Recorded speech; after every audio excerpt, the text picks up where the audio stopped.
Guys ये video एक math lover के लिए बहुत ही ज़्यादा इम्पोर्टेंट है। इस वीडियो में मैं आपको एक प्रोफेसर की तरह पढ़ाने वाला हूँ।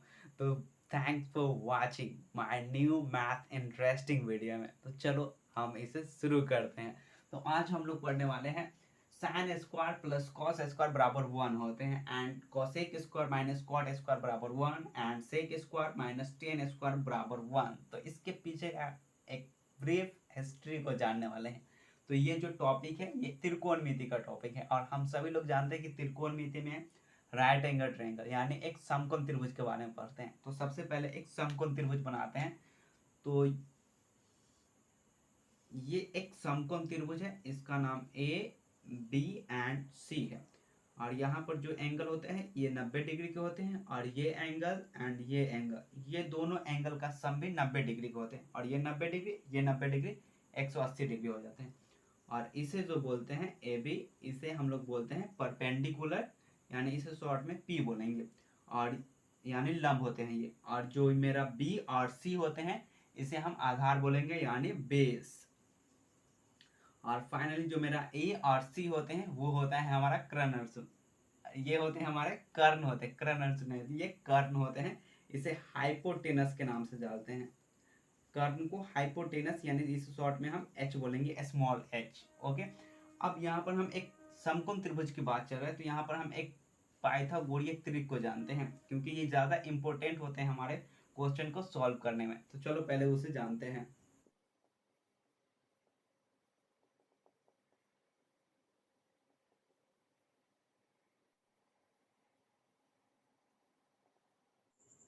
तो अब हम कुछ पाइथागोरीय त्रिक को जानेंगे यानी पाइथागोरीय ट्रिपलेट को।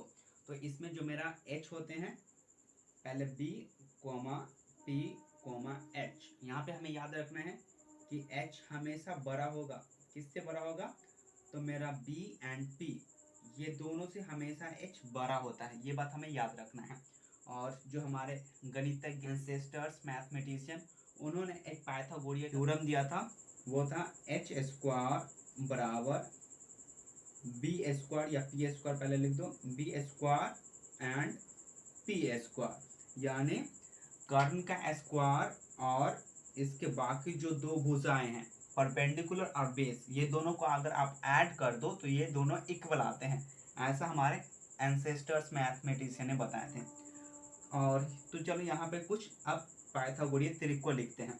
तो हमारा पहला है, सबसे छोटा इसे बोलते हैं 3 4 एंड 5। एंड दूसरा ले लेते हैं, दूसरा तीसरा एंड चौथा एंड पांचवा, 5 देखते हैं। एंड दूसरा हम ले लेते हैं 5 12 एंड 13 निकल जाएगा। वो 13 मेरा क्या हो गया? कर्ण हो गया, क्योंकि कर्ण हमेशा बड़ा होते हैं। एंड फिर तीसरा हम लेंगे 8 एंड 15, तो 17 निकल जाएगा। एंड फिर 10 ले लो और 24, तो इसका 26 जो आएगा वो मेरा कर्ण होगा। और 5 नंबर में ले लेते हैं 20 21 एंड 29। अब आपको लगता है कि हम कैसे जाने कि ये मेरा पाइथागोरीय त्रिक है? तो इसके लिए हमारे एंसेस्टर्स मैथमेटिशियन ने एक फॉर्मूला दिया था कि एन जो होगा वो मेरा एक से बड़ा नंबर, एन को कोई एक से बड़ी नंबर ले लो, जैसे कि 4 मान के चलो, 4 5 6 ऐसे ले लेना। तो पहली भुजा जो होगा वो एन और एन के स्क्वायर माइनस 1 ले लेना, ये दूसरा आ जाएगा। और इसके बाद वाला जो भुजा आएगा वो मेरा प्लस करके वो मेरा आ जाएगा कर। जैसे ये छोटा हो जाएगा, पहली भुजा एन कोमा, दूसरा एन स्क्वायर माइनस 1 एंड तीसरा एन स्क्वायर प्लस 1। तो यहाँ पर एन स्क्वायर, जहाँ एन का मान क्या है 4, तो पहली भुजा हम यहाँ पे 4 डाले, तो यहाँ पे हम जो स्क्वायर करेंगे वो एन का हाफ करेंगे। जैसे ये मेरा क्या है, एन का हाफ 2 से करेंगे तो ये क्या आ जाएगा मेरा 2 आ जाएगा। ओके। तो यहाँ पर जो मेरा एन 4 आएगा उसको हाफ करके तब यहाँ पे स्क्वायर करना है, ठीक। तो यहाँ पर आप स्क्वायर करो, तो स्क्वायर करेंगे तो क्या आ जाएगा, 2 का स्क्वायर 4 आते हैं, 4 में से एक माइनस करो तो 3 आ जाएगा। एंड फिर 2 का स्क्वायर 4 और 4 में एक जोड़ दो तो 5 आ जाएंगे। तो यहाँ पर एन का हाफ हमें लेना है, ठीक। उसके बाद ये फार्मूला को अप्लाई करना है। तो ये एक मोस्ट इम्पोर्टेंट फार्मूला है, इससे आप किसी भी पाइथागोरस त्रिक को निकाल सकते हैं। जब आपको क्वेश्चन में कोई एक दे दिया, जब कोई एक दे दिया तो आसानी से इसके दो साइड निकाल सकते हैं। तो अब हम अपने इस फार्मूला की ओर बढ़ते हैं आगे और इसे सॉल्व करते हैं। तो इसके लिए कुछ बेसिक फार्मूला जो हम याद करते हैं उसे लिखते हैं कि साइन थीटा बराबर होते हैं परपेंडिकुलर अपॉन हाइपोटेनस, और कॉस थीटा बराबर क्या होते हैं बेस अपॉन हाइपोटेनस। यहाँ थीटा मेरा ये एंगल है। अब हम कॉसेक का लिखते हैं, कॉसेक थीटा बराबर इसके जस्ट अपोजिट हो जाते हैं एच बटा पी, और सेक का निकाले तो सेक थीटा बराबर होते हैं एच बटा बी हो जाते हैं। अब टेन का निकालो तो टेन थीटा बराबर हो जाते हैं मेरा परपेंडिकुलर और बेस आ जाते हैं, परपेंडिकुलर अपॉन बेस। और कॉट का निकालो तो कॉट थीटा का आ जाता है मेरा बेस, यानी टेन का जस्ट उल्टा, तो ये आ जाता है।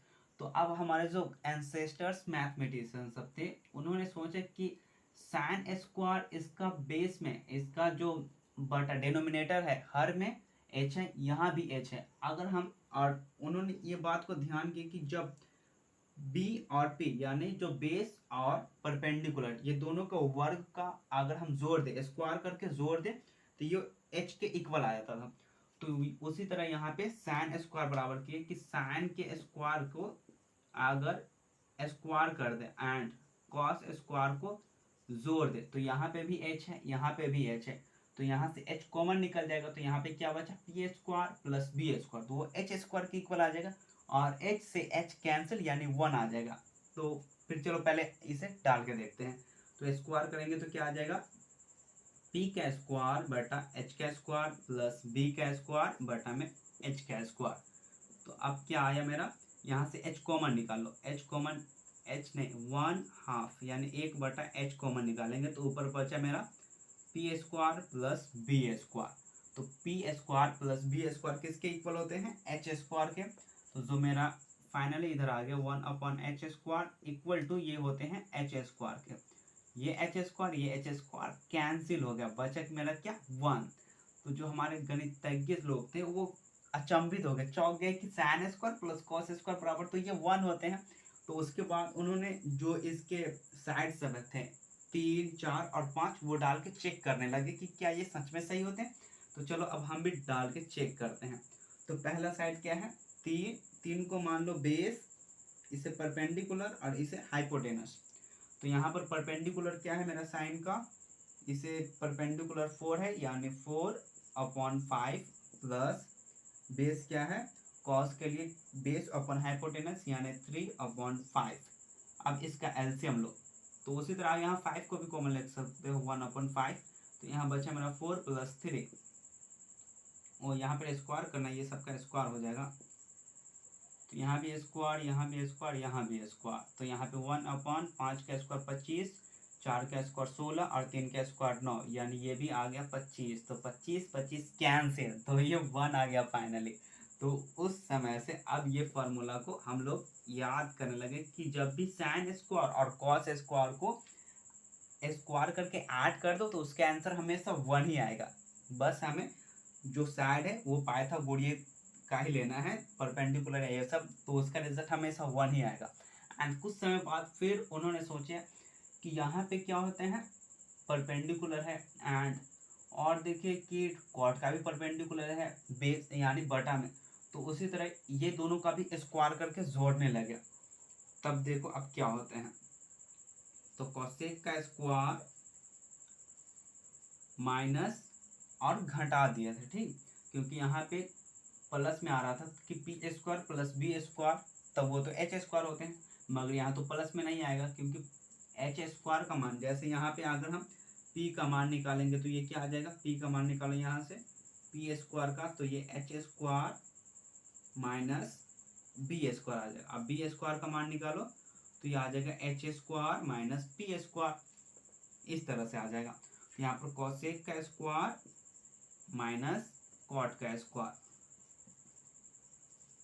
तो यहाँ पे इसका कोसेक का क्या है h/p का स्क्वायर माइनस b यानी बेस अपॉन परपेंडिकुलर का स्क्वायर।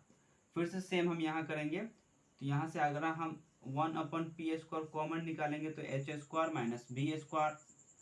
अब यहाँ पर ये किसके इक्वल होते हैं, h² माइनस b² p के इक्वल होते हैं। तो 1/p² multiply p², p² cancel out, फिर से यहाँ 1 आ गया।